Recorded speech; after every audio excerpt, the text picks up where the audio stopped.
Remember, in the course of discussing movies, the host will spoil plots. You've been warned.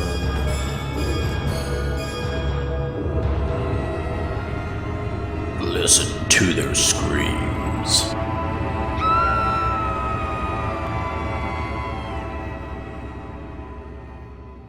Greetings, ghouls and creeps, and welcome to Listen to Their Screams, a horror podcast that feels like you're chatting with friends.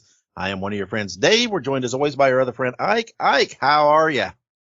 Doing pretty spectacular. Just doing the do. Doing the do? Like Mountain Dew? That's right. Always doing the do. Okay.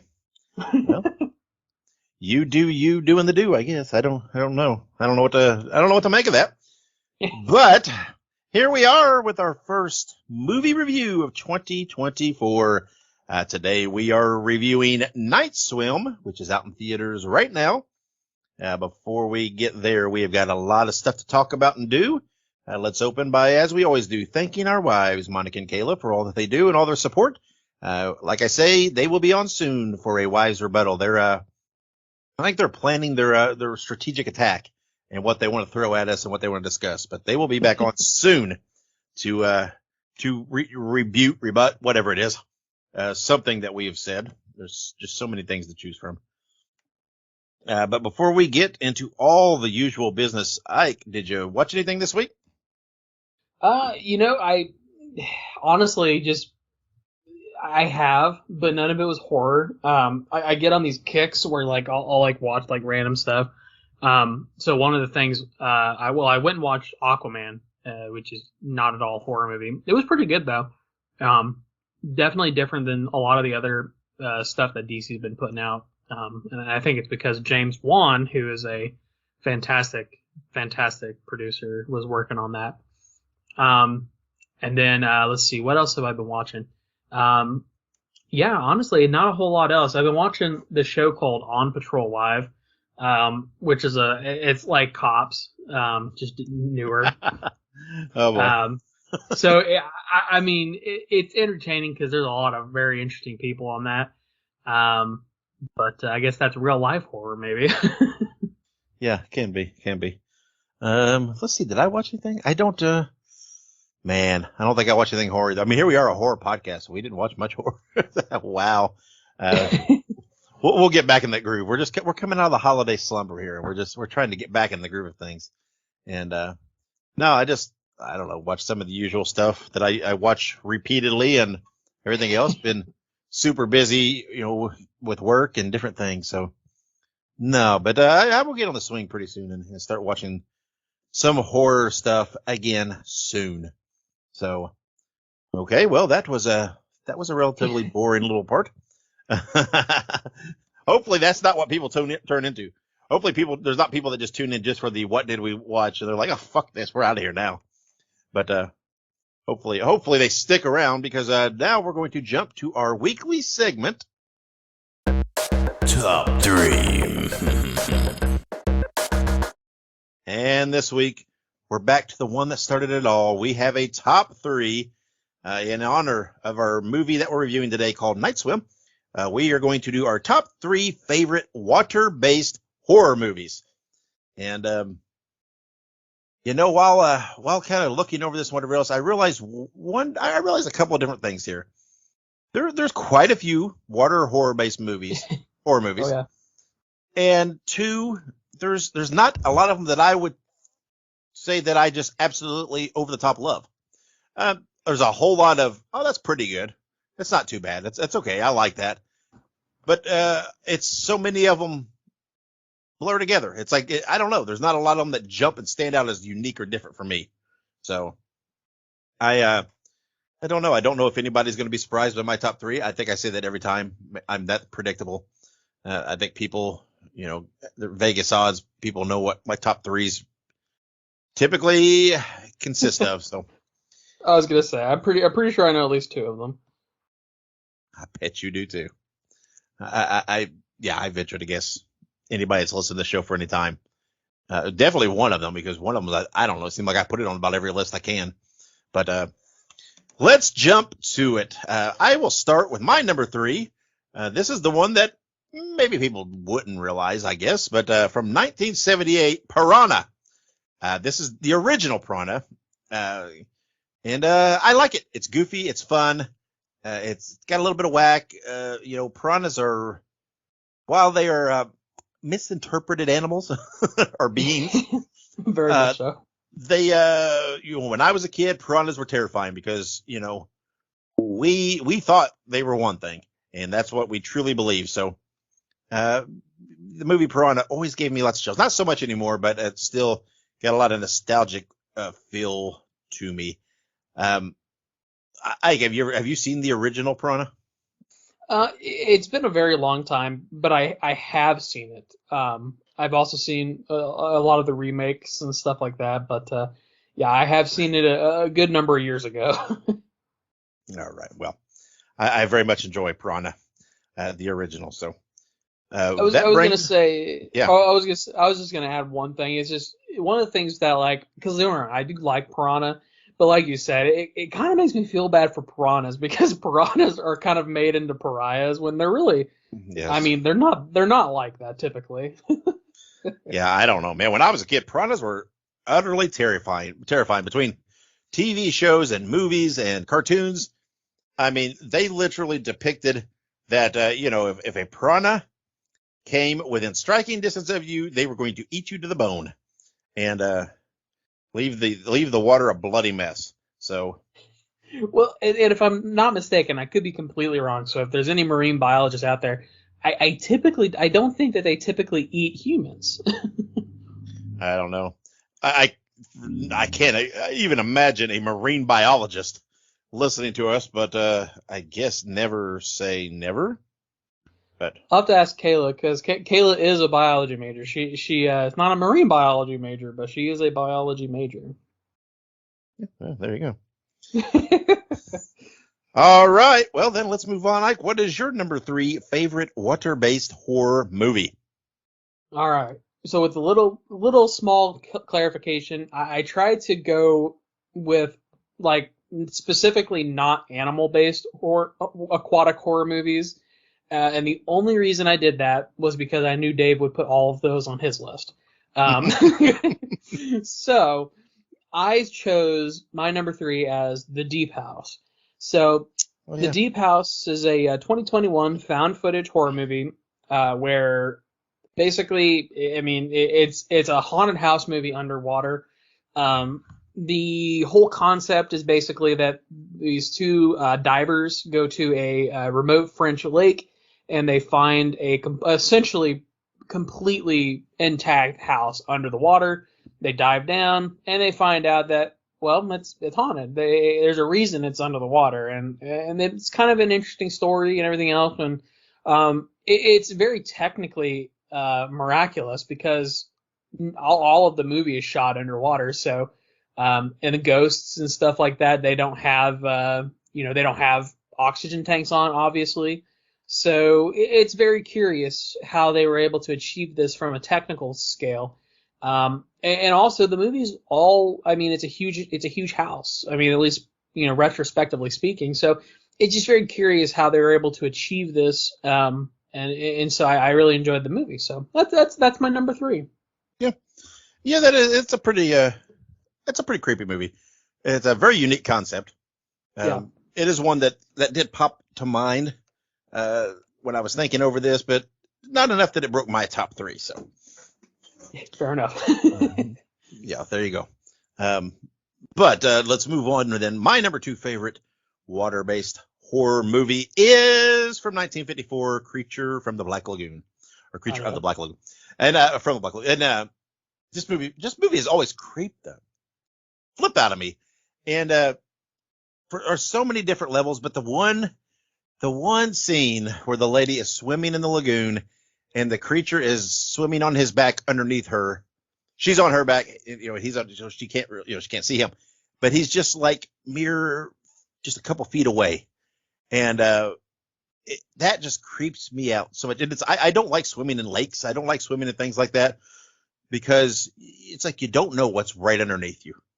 And I really attribute that fear to the Creature movie.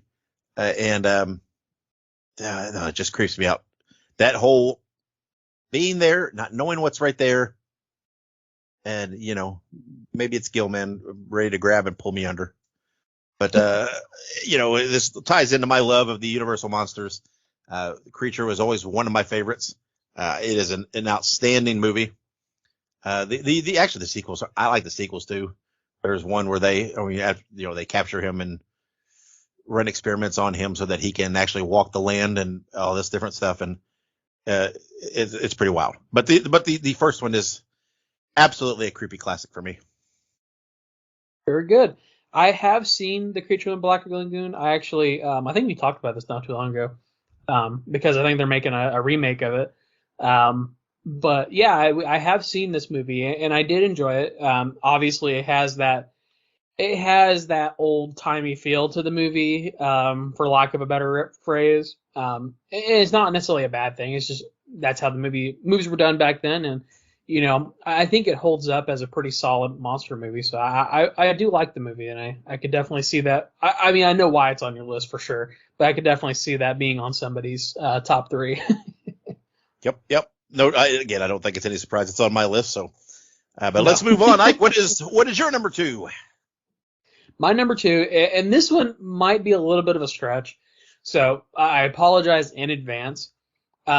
But my number 2 is the movie The Shape of Water. Now, this is I don't know if this would specifically be classified as a horror movie or if it would be on the fringes of horror as like a dark fantasy movie or any of that. But when I watched this movie, it had a lot of like similarities to like The Creature from the Black Lagoon. You know what I mean? Mm-hmm. And sort of the perspective of like, they're torturing this creature, trying to, study it, and sort of the weird and dark attraction that this woman, I believe she's a janitor, has with this creature. And, and honestly, it's just a very intriguing movie, very interesting movie. It's thrilling. It has a lot of really great stuff to it. It's directed and written by Guillermo del Toro, and has a fantastic cast. Sally Hawkins, Octavia Spencer, Michael Shannon, Doug Jones, who is a Ball State alumni. So chirp chirp for those who go to Ball State. But yeah, it's fantastic. So I would consider it a horror movie, or at the very least on the fringes of horror, because it was definitely interesting. That's for sure. Yeah. I mean, I'm pretty sure it won Picture of the Year it came out. I mean, so very, very acclaimed. It's a good movie. I think it's just as much a horror movie as Creature is. It's kind of like almost like the modern take on the same mythos. Yeah. With a little twist and stuff, but it's a good choice. Again, one that popped to mind when I was making the list, but I thought, nah, not that one. I'm not giving it a nod over Creature at all. So, but that brings us then to our number 1s. And again, this is the one that I'm sure nobody's surprised by. My number 1 favorite water-based horror movie from 1975. It is Jaws. I have repeatedly expressed my absolute love for Jaws. I think I have brought up Jaws in multiple top 3s, whether we talk about animals, creatures, I don't even know what all else. I feel like I'm always trying to work Jaws into it. It is a frightening movie. It is such a great movie that has so much tension and suspense and whatever else. And you don't even see the shark until towards the end. I mean, it's just a great movie. And, don't pay a lot of attention to the majority of the sequels. But, get, different varying degrees of quality there. But the first one, Jaws, is an absolute classic. One of my favorite movies of all time. Yeah, absolutely. And I like you said, I don't think anybody who's ever watched this podcast is in any way, shape, or form surprised that Jaws made it to the top of your list. Jaws is a classic. It is easily probably I would say it's probably one of the first, I would say really like mainstream, outside of maybe, Creature from the Black Lagoon, but that's sort of, I would say Jaws is sort of like that first foray that mainstream horror movies went in terms of aquatic horror. Sharks in a lot of ways are not truly scary, but Jaws makes you scared of sharks. Sharks, typically are docile creatures that don't bother you unless you bother them. But Jaws definitely put them on the radar when it comes to horrifying creatures of the deep and whatnot. And there's a lot of really great like shark-based horror movies like The Meg, and all of those horror movies and all those creature-based aquatic horror movies can basically thank Jaws for their proliferation and their ability to be successful, I would say. Yeah, I mean, Jaws has helped spawn a whole week's worth of programming on whatever Discovery Channels or whatever else. I mean, that and Sharknado, I suppose. So. Hell yeah, Sharknado. Love it. Okay, then I think we're ready for your number one. Sorry, I thought you were just rolling right to it, but yeah, let's hear, Ike, what your number one favorite water-based horror movie is. You got it. So again, this one is a little obscure, maybe. I don't know. I don't see a lot of people talking about this movie. I'm by no means a hipster. I found this movie on TikTok and watched it months ago. But it's a movie called Triangle from 2009. So basically, the overall gist of this movie is that 5 friends are on a yacht. The yacht is overturned in a strange and sudden storm, and a mysterious ship arrives to save them. And basically, they board this ghost ship where there's essentially nobody on it except for a masked killer who is slowly but surely picking off each of the people in their party. And it is, obviously, I'm not going to spoil the movie for anybody, because if you have watched this movie, you know that there's an absolutely insane plot twist to this movie that seriously, the plot twist gave me fucking whiplash. Like, I stopped watching this movie and I was like, holy shit, what the hell just happened? And it's fantastic. It is one of those, it is truly a underappreciated horror movie, and it cannot be, I cannot say it enough that I've never heard of anybody watching this movie until my wife like mentioned it to me from TikTok and everything else, and I'm like, what in the hell? This also has a young Liam Hemsworth. It's one of his first credits on his IMDb, I believe, like within like 5 or so from 2009. So yeah, it's very interesting, very unique, great plot twist. And a lot of people in this movie, I don't really think went on to do much else. I'm sure they had some success, but not nearly what you would expect from a movie like this, I guess you would say. Yeah, I cannot say that I have seen that movie. So, yeah, you have to check it out. yeah. Can't really say much about it. Actually, weirdly enough, it's on AMC Plus, so there you go. Okay. Yep. Wait a minute. What's it called again? It's called Triangle. Triangle. Okay, so I'm officially now starting my own must-watch list for you. So there you go. Yep. But it's going to have to be a tick for tack. If I knock one off my list, you're going to have to knock one off yours. I'll have to. I knocked off what was it, Reanimator. So I need to try and knock off one before the next episode. Yes, you do. Yeah, because that list is not getting any shorter, and I'm sure it's just going to grow through this year. So, yeah. I was looking. I think none of the 3 today that will contribute to that list. So you're good now. Nothing new from this top 3 list. So. Yep, I've seen all of them. There you go. Well, at least you're not getting further in the negative. So. That's right. All right. Well, there are our top 3 favorite water-based horror movies. Give us some feedback on social media. Let us know what yours are. I'm sure there's plenty of people who will give me some Jaws love. Jaws is of course, a widely loved movie. So let's hear for those of you that have seen the old Triangle, and let us know what you. Not I don't want to hear from those that play the Triangle.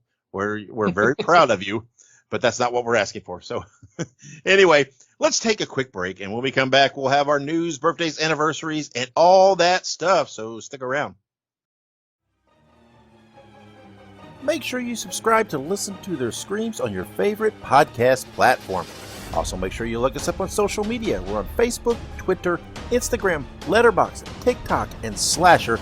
All you have to do is look up Listen to Screams. That is Listen, the number 2 and Screams, and you can find us there. Also, make sure you go and buy yourself a Listen to Their Screams t-shirt. You can find all of our shirts at tinyurl.com/Screams Shirts.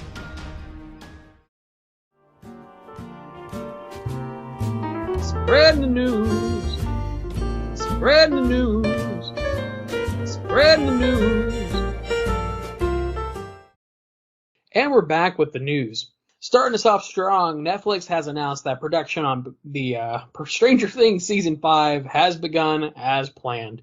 At this point, it's going to be Stranger Things, 11 Goes to the Nursing Home. They're, one of the bad things about, any long-running series, especially when it has to do with, like, younger kids and teenagers, you definitely have that sort of scope of eventually these are no longer going to be teenagers. These all of them are adults. They're in their 20s at this point. So, yeah. And it is what it is. It partially has to do with the writer's strike, but to be fair, had they begun production prior to the writer's strike, it probably would have, been almost ready for this year. And I don't know. I'm sure there was some scheduling conflicts. I know a lot of the people who are in the movie have gotten a lot more popular since, the last season came out. Millie Bobby Brown and, Finn Wolfhard, just namely of the two. They're both very popular. And but it is what it is. Season 5 we should probably have within the next 2 years. Yeah. I don't know. Maybe there'll be a time jump or something. I don't know, but surely. It is, yeah. It's just going to be a little awkward if they're just, picking up right where they left off and everybody looks so different. And I don't know. We'll see. I have faith. Let's just hope they don't de-age them with effects. Oh, I know, right? I know. I'm sure it'll be good. I'm sure it'll be good. Yeah, I'm hopeful. But all right. Moving us on, we have news about the Guillermo del Toro adaptation of Frankenstein. Jacob Elordi has signed to play the monster in Guillermo del Toro's adaptation. The role was originally Andrew Garfield's, but scheduling conflicts led to him having to pull out of the project. The movie is also going to star Oscar Isaac as Dr. Victor Frankenstein, as well as Mia Goth. So for people who may not know, Jacob Elordi is known from a nice, cheesy, romantic movie called The Kissing Booth, but also he's very well known for the HBO Max show Euphoria, as well as a number of other movies. Most recently, he was also in Saltburn, which is receiving quite a bit of critical praise. But yeah, I like Jacob Elordi. I think he's a solid actor. A lot of people are actually fan casting him as Clark Kent for the new DC universe, but we actually have a Clark Kent, which is a whole nother story. But yeah, absolutely. I think he'll do good. I have confidence that he's very much an up-and-coming actor and will most likely get very, very famous and popular one day. So this is just one step on that road, I think, to success. So I think he'll do good. Yeah, I'm sure this is a big-time movie. So they wouldn't have cast him if they didn't have a lot of faith in him. So I'm excited. I can't wait to see it. I love Frankenstein. I love Del Toro, so I'm excited to see the two together. Yep, can't beat a good Del Toro movie, as shown with my list today. That being said, of course, we have some upcoming birthdays. Starting us off, not so strong. I'm totally kidding, but starting us off strong. January 12th, 1965. Rob Zombie. We give Rob Zombie a lot of shit on the show, but yeah, I give him credit for all he's done. He's made a lot of moves in the music industry, and he's tried his hand at movies, and I can't fault him for trying or wanting to do that. So, happy birthday to him. Yeah. It is what it is. I like Zombie as a musician, but the movies I don't know. Not a huge fan of his movies, but we've discussed that at length. It's not so bad. He's very excessive, and I don't mean in the form of the amount of gore or anything like that. It's just the length. It's like he doesn't know when to wrap a story properly, or I don't know. that's always been my feel. But I know a lot of people absolutely love zombies movies, so more power to them. And you know what? Maybe it would help if he quit casting his wife in every movie. Might improve for me, but anyway, happy birthday, Rob. I don't think he's listening, but you know, I hope so. We mean no disrespect. Love it. Come on, Rob, put White Zombie back together. They're right. Go back to music. Moving on, January 13th, 1966, we have McDreamy, Patrick Dempsey from Scream 3, and of course, Thanksgiving. Dave and I have sung the praises of Thanksgiving multiple times over the last few months, and it cannot be overstated. Patrick Dempsey did so good in Thanksgiving. I want to see him in more. I want to hear his Boston accent more. So I love it. I love Patrick Dempsey. He's such a cool dude. Yeah, and I highly suspect we'll probably see Patrick Dempsey in whatever form the next Scream movie is. I just feel like they'll if they bring back Neve Campbell, they'll bring him back as well, because they're going to have to try to stack it as much as they can with as many people as they can. So I feel like we'll see him back in the Scream franchise. Oh, for sure. And if you guys want to hear, we actually talked about the Scream franchise and what needs to happen next on a previous episode. So you'll have to check that out. Mm-hmm. Moving on, we have January 14th, 1968, LL Cool J, known for his role in Halloween H2O, among some other things. I hear he might make music or something. Absolutely does. I love kidding. LL. I know he makes music. I grew up an LL Cool J fan. Loved him, in the I'm not a huge hip hop person, but I absolutely love 80s hip hop. Because, it was so, I don't know, it was so fresh at that time. I'm not knocking modern hip hop. That's not what I'm saying.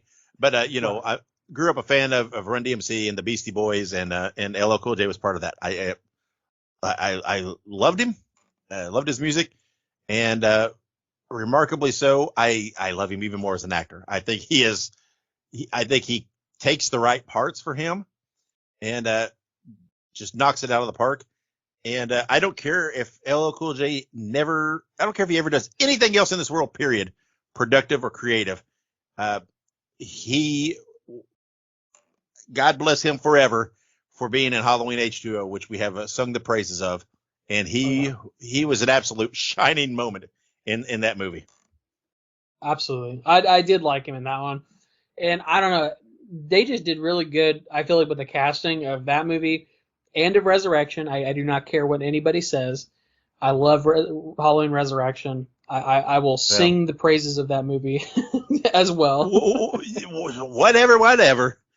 LL Cool J always trumps Busta Rhymes.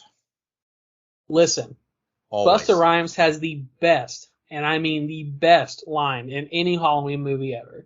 When he's talking to Michael Myers, he tells him, "You look a little crispy, Mikey." That is the best line in any Halloween movie, and I dare somebody to say something different. Let's just be honest. LL Cool J trumps Busta Rhymes on all platforms. If you say so. I do. The Dave of the Dynasty has spoken. That's right. That's right. But moving on, before Dave and I get into a fist fight over LL Cool J versus Busta Rhymes, that's such a weird face-off, but I love it. And our fist fight wouldn't be much, because we'd be out of breath in about 2 seconds. I was gonna say I get gassed after about 10 seconds of moving, so it's fine. Yeah. But moving on the same day, we're like music heavy in this thing. I was gonna say this next one is music heavy too. January 14th, 1969, we have Dave Grohl from Studio 666 and Nirvana, Foo Fighters. You might know him from his little stint in Foo Fighters. It's not like he made the band or nothing, but absolutely, I love Dave Grohl. Love the Foo Fighters. So good, so good.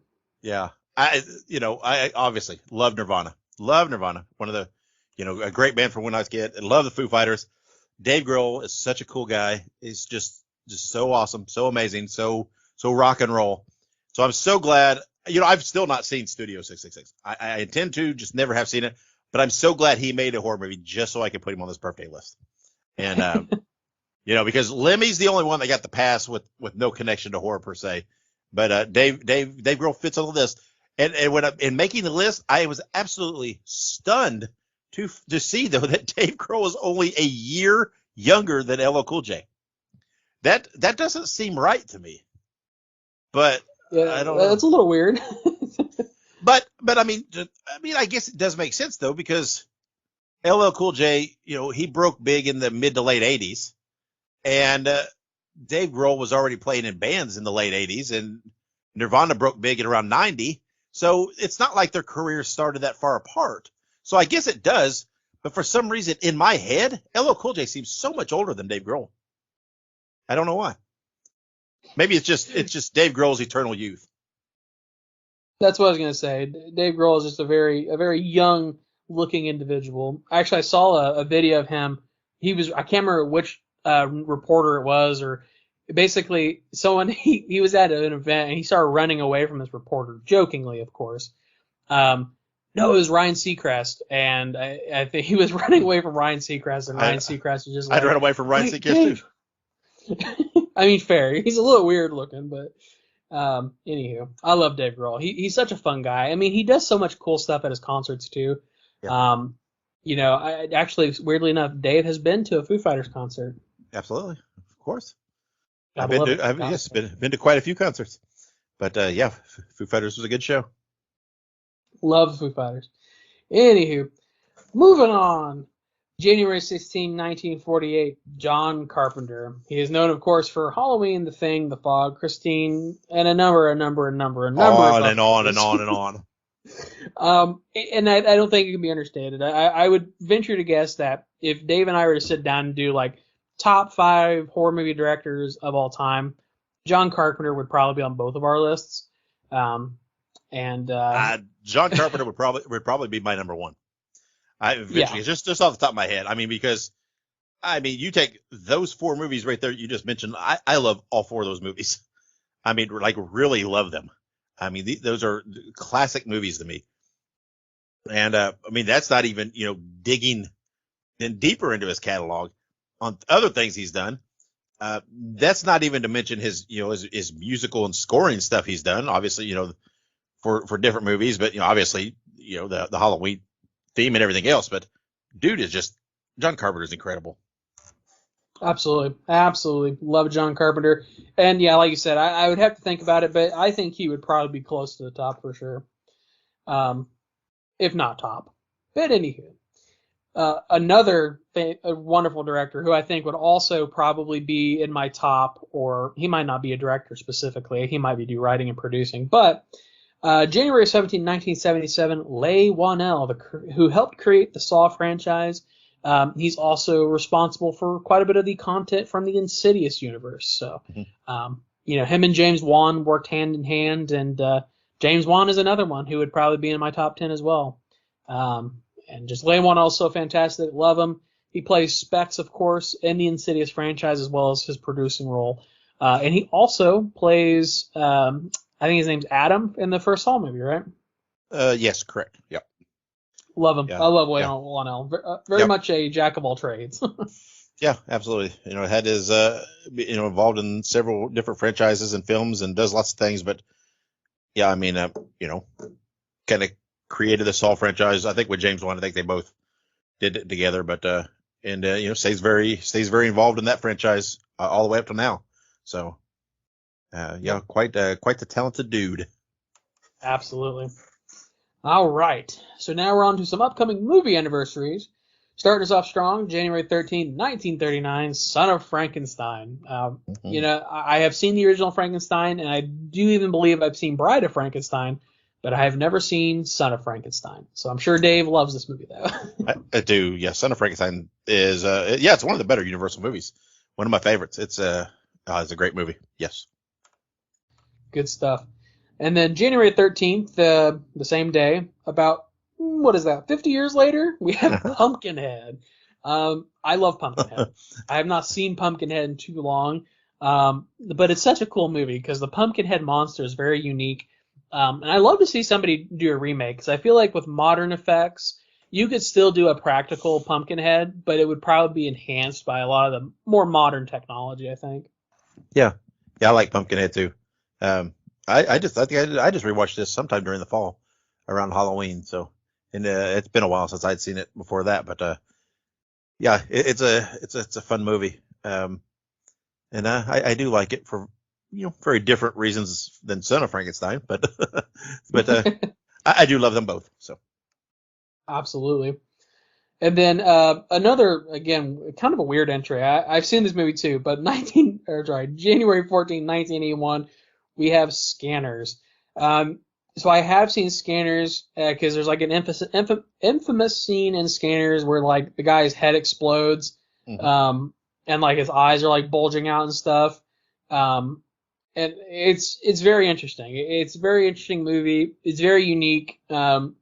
Yeah, I don't know if I'd say it's like the best movie of all time, but it's definitely one of those movies that you can watch and enjoy for sure. Yeah, I like Scanners. It's a fun movie. Nothing that you're going to hold up and say, oh yeah, this deserves all the accolades and all the awards. But it is a very, very fun movie. Very, very, very, very good practical effects for the time. So yeah. Good stuff. It's directed by Dave Cronenberg, who he's done something recently. I can't remember what it was, but something recently that we watched. I'll have to look into that. But I know the name. Cronenberg is a name that I know for sure. Yeah. But I'll have to look into that. I can't remember off the top of my head. Anywho, January 14, 2022, we have Scream, the requel. Dave and I have talked about it a lot. You know what I mean? Scream, that would be what, 6? No, it'd be is that 5? It's 5. Okay. Yeah, 6 is the one that just came out recently. Okay. Well, I guess 22 is recent, comparatively speaking, I suppose. But anywho, 2022, which was already 2 years ago, guys, we got Scream. We love this movie. It's definitely an honorable sequel to the franchise. And, it's unfortunate that we lost Deputy Dewey in that. But I love that movie. Good movie. Yeah, I mean, definitely. It's like the new trilogy kicked off so promising with that. I really, really enjoyed it.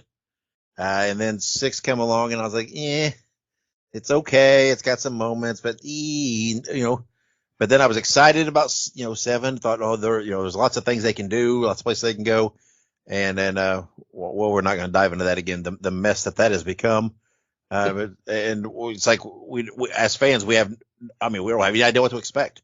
I mean, what's going to happen, and who's going to be in it, who's not going to be in it. What's it going to be about? Are they even going to get it made? So I don't know. It's so wild to think that this new trilogy started so promising. And here we are just, whatever. I mean, 2 years later and now it's just shambles. Yeah, absolutely. And like you said, we've already kind of talked about it, but it's crazy. I'm on the top of, I'm like, what is it? I'm at the tip of my seat, or I don't know what the phrase is, on the edge of my seat. There we go. Waiting for new news, as I couldn't remember the word for it, but anywho.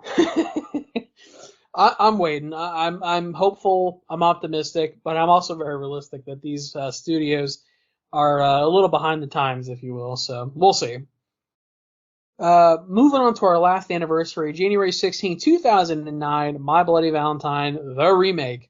Here's the deal. I actually watched the remake for the first time, I think last year for around Valentine's Day. We reviewed it, and or at least we talked about it, I think. But it's really good. It's really good. It's got Jensen Ackles, whom I enjoy a good Jensen Ackles movie. And you can't beat a good My Bloody Valentine. It's a slasher movie. We love slasher movies. Yeah. I mean, I love the original My Bloody Valentine, but for a remake, it's pretty damn good. And everybody knows I love Jensen Ackles. I mean, come on. And I would say that I would watch Jensen Ackles in anything, good or bad, but I have attempted to watch the movie Devour, and that movie is bad.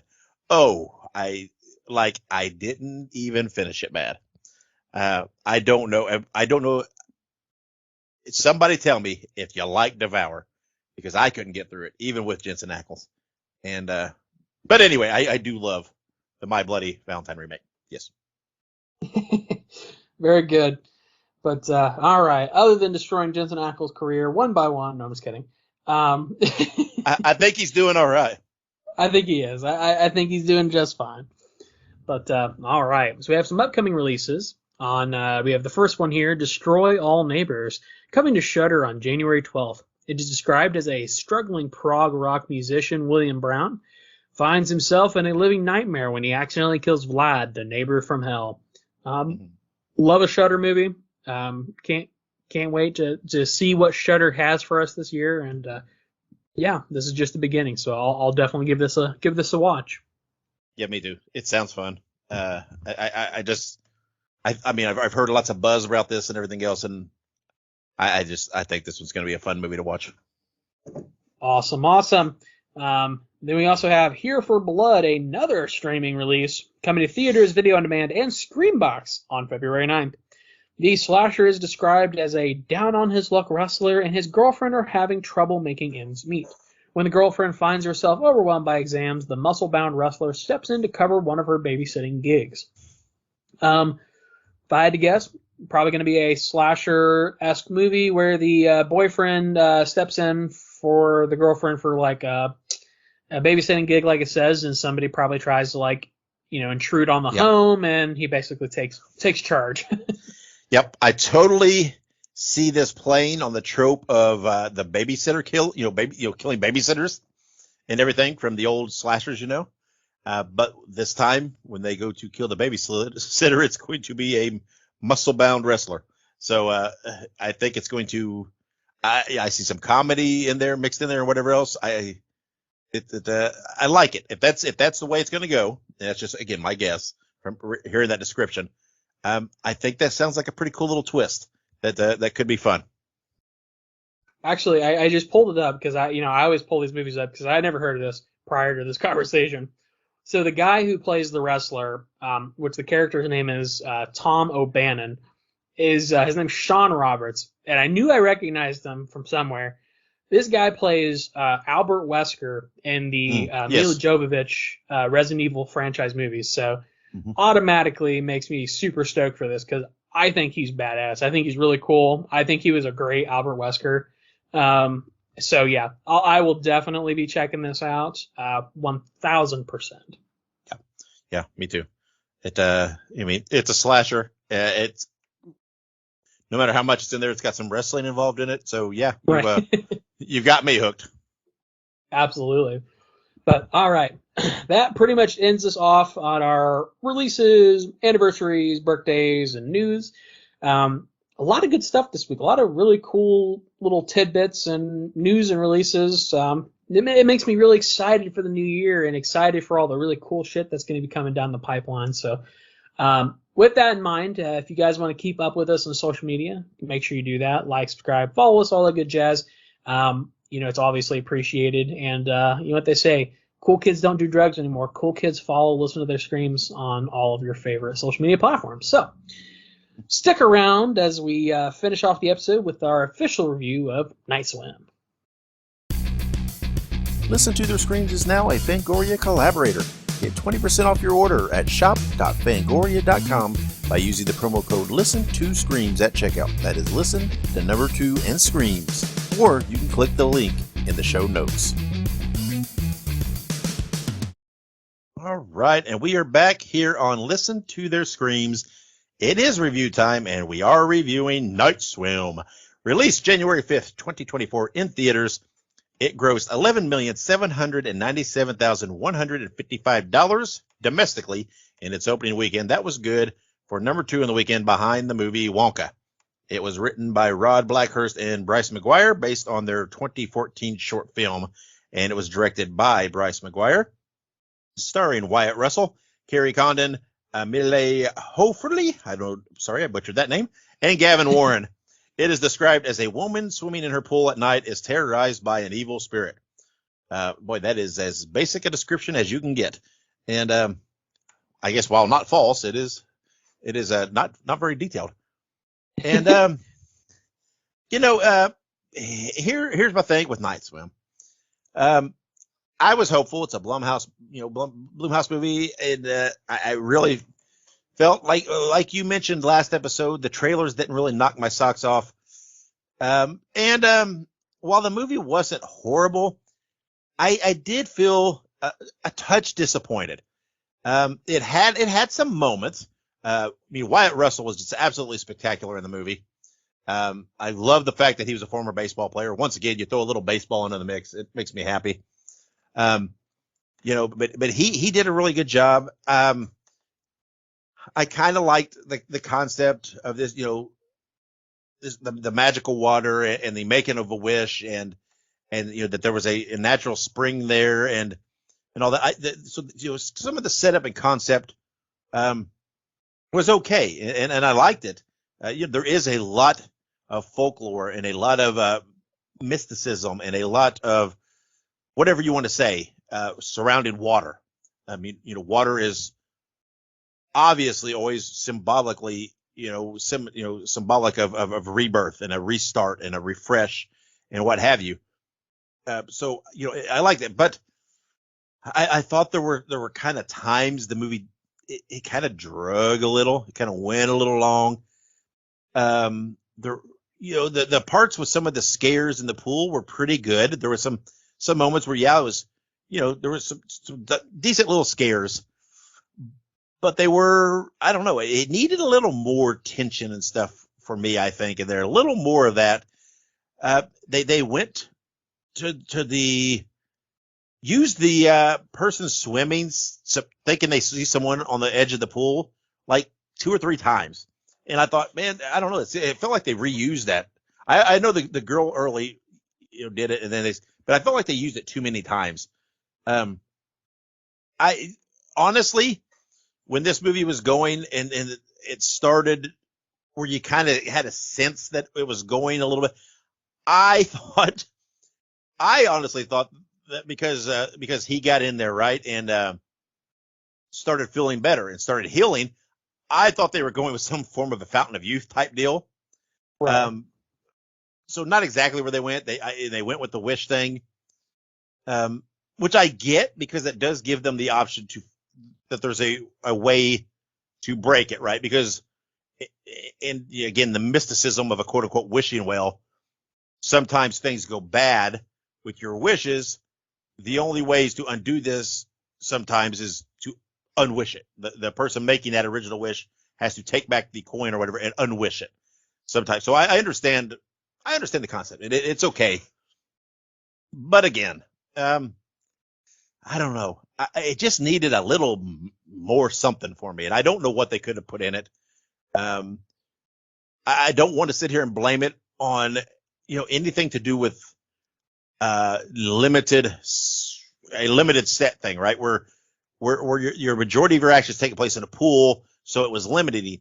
Because we've talked about this with other movies like Holy Shit, Quicksand, different things.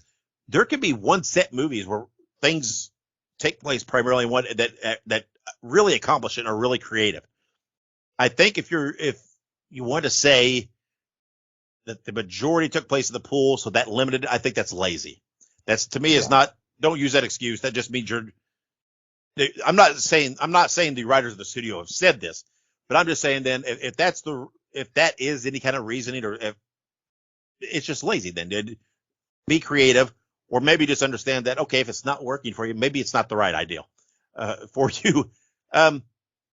Again, I wasn't a horrible movie, but I can't say that I walked away from it feeling I super enjoyed it, or that I'm dying to see it again. I don't really know if it's a movie I'll rewatch.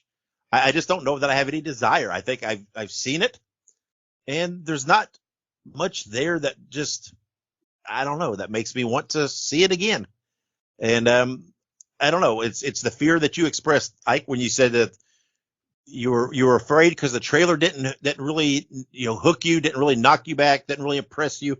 So you were kind of worried about it, and that's kind of what happened. It's like the trailer showed us the best, you know, and here we are. So I have to say that overall, for this biggest studio and everything else, I was pretty let down and disappointed.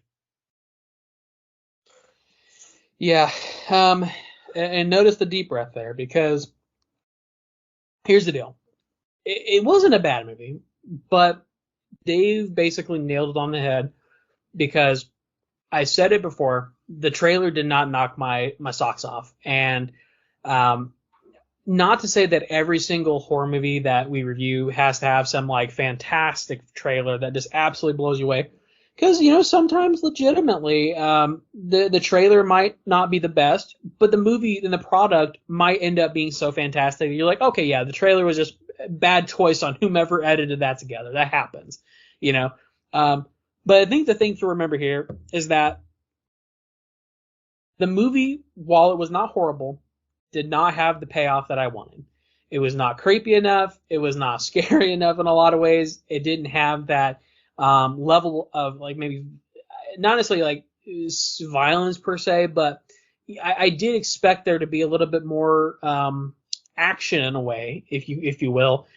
And I think the best way to explain that is, you know, Dave already mentioned that the concept of water, the concept of mysticism in water, the concept of ghosts in water is a super well-known phenomenon. Ghosts and water go together like PB&J, peanut butter and jelly. You know, you have ghost movies like The Curse of La Llorona, which is a ghost who essentially inhabits a body of water and attacks those who come near it or who hear its cries. You have a number of movies that use water as a conduit. We even talked about earlier Deep House. They used water as a conduit in which to provide a scary movie about a ghost house. And there's a number of other movies that do the same thing. So you can definitely put paranormal in the water, and you could definitely use that scope in which to provide a very fantastic movie. I think the thing that really hurt this movie was, this movie was, of course, very small in scale because it was limited to the backyard of this person. You also have the concept that, you know, this ghost doesn't really try that hard. You know, yeah. this ghost apparently has all these abilities to, you know, make lights flicker, and, you know, it has all of this power, but it's not trying very hard. It's not meeting its quota. And, you know, and it's just weird because, I don't know, it just felt a little hokey at parts. You know, like you said, the people who are in the movie did so fantastic. You know, they played their parts great. And so I will give the movie that it casted great. I think everyone in this movie played their part swimmingly. And I mean that a little on the nose. Pun intended. Yeah, pun intended. It was just that for a movie called Night Swim, it didn't. There was not a lot of swimming at night being done. I guess you could say. It's just, I don't know. I guess I was definitely expecting more from this movie, and it just didn't deliver what I wanted. And that could just be because of my expectations. Now, I will give it this. The movie's getting dragged pretty horribly online. A lot of people are like saying that it's like the worst horror movie of 2024, and you know how the internet is. So I do not think that it's by any means the worst horror movie of this year. I don't think it's going to be. I'm sure that there are plenty of other bad movies that come out that are going to significantly eclipse this movie. The movie was still enjoyable in my opinion. It just wasn't. It wasn't what it could have been. There was a lot of potential there. It just couldn't quite see it through to the end. But yeah, so that's kind of my thought process. And, you know, and I think it does go back to the trailer did not start us off on the right foot. The first trailer was super vague, super not anything, super unassuming. And then we got the second trailer, and it just kind of felt like the second trailer, the reason they left so much out was because pretty much everything that was in the second trailer was the entire premise and, you know, point of the movie. So yeah. Yeah, I think, you know, like I said, it is, you know, it is disappointing. I guess especially since, you know, last year we came out of the gates with like Megan and some others, and it just felt like we really really hit January hard and really came out with some, something great. And it was just so impressive to get the year started. And this one, it's like, okay, well, I would have rather, seen a little more of a home run hit here. Right. But, I don't know. And especially with this production company, it's like you feel like, like last year, right? We got Knock at the Cabin from them, right? Correct? That was a Blumhouse movie, right? I believe so, yeah. Yeah. And that movie was so damn good, so creative, and everything else. And I guess you just feel like they should have been enough creativity and stuff to get around the shortcomings of this movie. And, I don't know. It was a short film. They said before. I can see that. I feel like it would work better as a short film. So it's like, I don't know that if they didn't, I don't know. I've never seen the short film, but it feels like if they were just trying to make it a full length feature, that whatever they added to it, I'm hoping wasn't the right stuff. Yeah. And I felt like, maybe they tried to keep too strict to what the short film was. And therefore it kind of caused some things to drag. I would be curious to see the short film. I really feel like maybe if you condensed it down and in a short film form, I would probably enjoy it more because, I felt like there's a lot of this movie that really didn't advance the plot. We got the gist of what was happening and you knew where it was going for a lot, pretty quick. You knew, you knew that even from the get-go, you knew that this dad, when you found out that he was sick and it caused him to give up his baseball career, but yet he was having trouble adjusting. You just knew there was going to be something, right, where he's going to try to have these hopes of recapturing past glory. So it was going to lead to some tension, and you knew that some of that was going to play into it. I think they could have played up when the dad was kind of infected or possessed or whatever a little more to bring the terror and the whatever from the water, the pool into the house. They could have used that a little more. Right.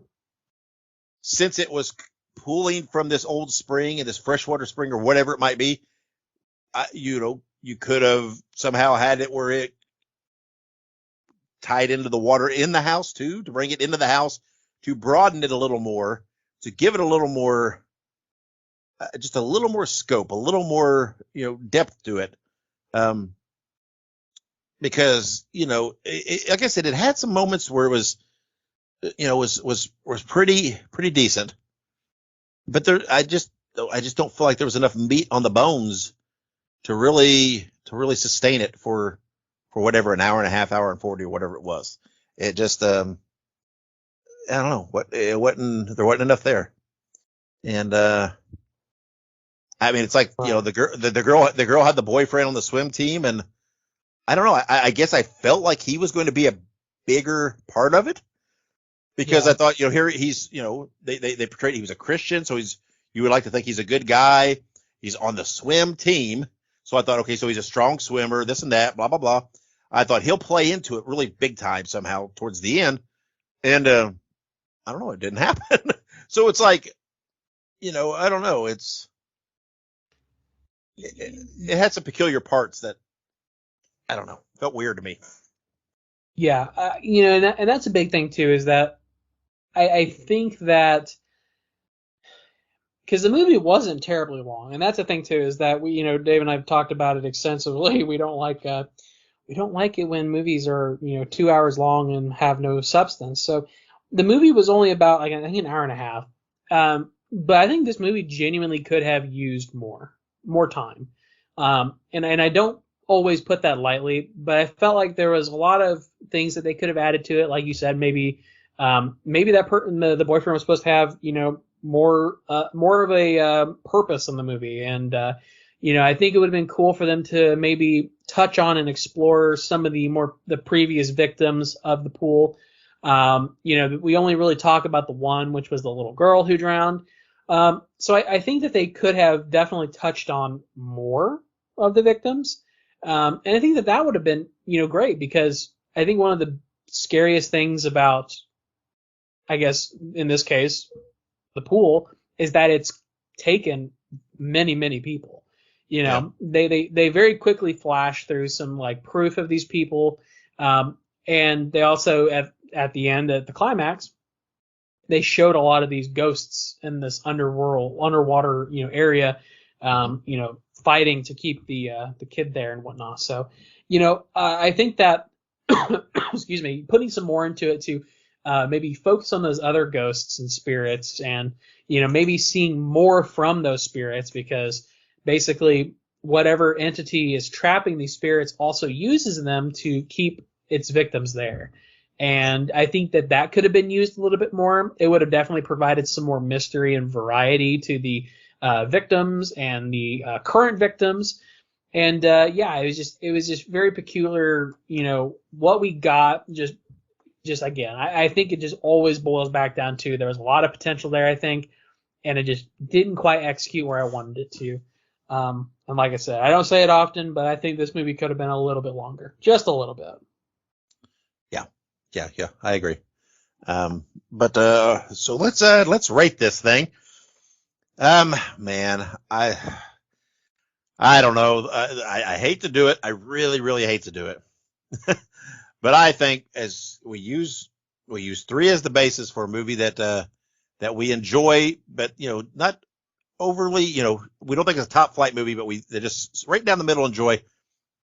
I think I'm going to have to knock this all the way down and give it a 2. I don't even think there's enough here to get me to a 2.5.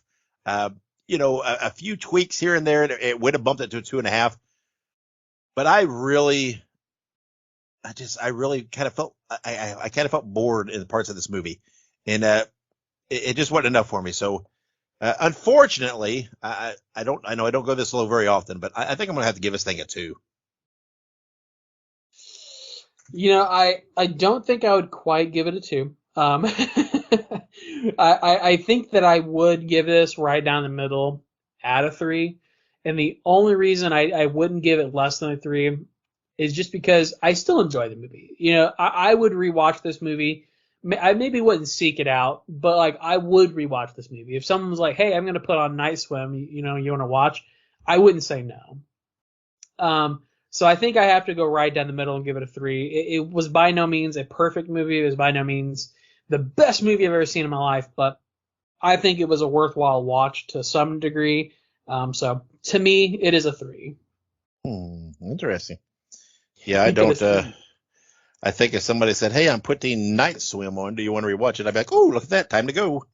I don't know. It just like I said, the concept. I like the concept, and I just feel like it was a little boring and fell flat for me. So, but there you go. From us, it's a cumulative average out 2.5 screams out of 5. So anyway you shape it, not one of our favorites. Not up there. So come on, 2024. Let's really kick it in the ass. And I'm hopeful for next week, because the next episode we're going to review the movie Underground, which is available now on Screambox. This is a movie I think we discussed just a little bit in I think it was the news last episode, with the bachelorette party that gets trapped in a World War II underground bunker. It's a found footage film. This one I'm very wildly optimistic about. This sounds like it has all the makings to be something that I'm really going to like. Hopefully I didn't just set myself up to fail, but it has all the tools to really sound like a really fun watch for me, and something that I will highly be entertained by. So we'll give it a shot, and we will review that next week, our first foray into a Screambox movie for 2024. So let's see what happens. The first, but it will definitely not be the last for the year. But let's see what Screambox comes out of the gate with in for us. So I'm looking forward to watching Underground. So me too. Yep. So like you said last week, it had you at found footage. So it did. But yeah. So and again, I used to really, really dislike found footage films, but I've really come around recently, and some of the more recent found footage films I feel are really, really strong. and really creative, and all the knocks I had for found footage film in my mind before of how a lot of them feel the same and lack some creativity and just they blur together. To me, in the last couple of years, most of the found footage films are just they're not. That's not the trappings of them. I think they're really been clever. Really had a lot of originality, and it's found footage is wild because it's something that back when it started kind of and really started to take off with the Blair Witch around that era, right? We're talking camcorders and things like that. Right. But it's one of those movie types styles that even while technology has advanced and everything else and evolved, the concept still works because people still video, whether it's and on their phones now and things like that, or or with GoPros or whatever, whether it's filming or streaming or whatever, the whole concept still works. It's just the hardware is different, but it still applies. And security cameras have been utilized a lot in recent years and stuff. So it's really kind of cool to see how the concept of found footage films still stands. It's just different methods for capturing that footage. So it's pretty cool. And but like I said, a long way to get around to say that recent found footage films have really kind of turned me around. And I actually look forward to found footage films now when they're coming out. And more often than not, I feel like I'm going to enjoy them. Where it was pretty much the exact opposite used to be for me. So that's kind of a cool phenomenon with me. So yeah, absolutely. And obviously, just to add to that, obviously I love found footage films. I have always loved them, but I definitely see why somebody wouldn't like this. So I am also very excited for this movie coming up this week. Yeah. All right. Well, that's what we're reviewing next episode. The movie Underground. Again, it's on Screenbox now, so go out and watch it before so you can follow along at home, kids. But until then, Ike, anything else you want to throw on there? Just be safe out there. Don't get into any trouble before our next episode. You want to make sure you're out of jail and alive for the next episode. That's why I always tell people. So, don't go too crazy. That's right. There's been a lot of wild weather out there between winter, rain, storms, whatever it may be. So everybody be safe. When in doubt, stay home and watch a horror movie.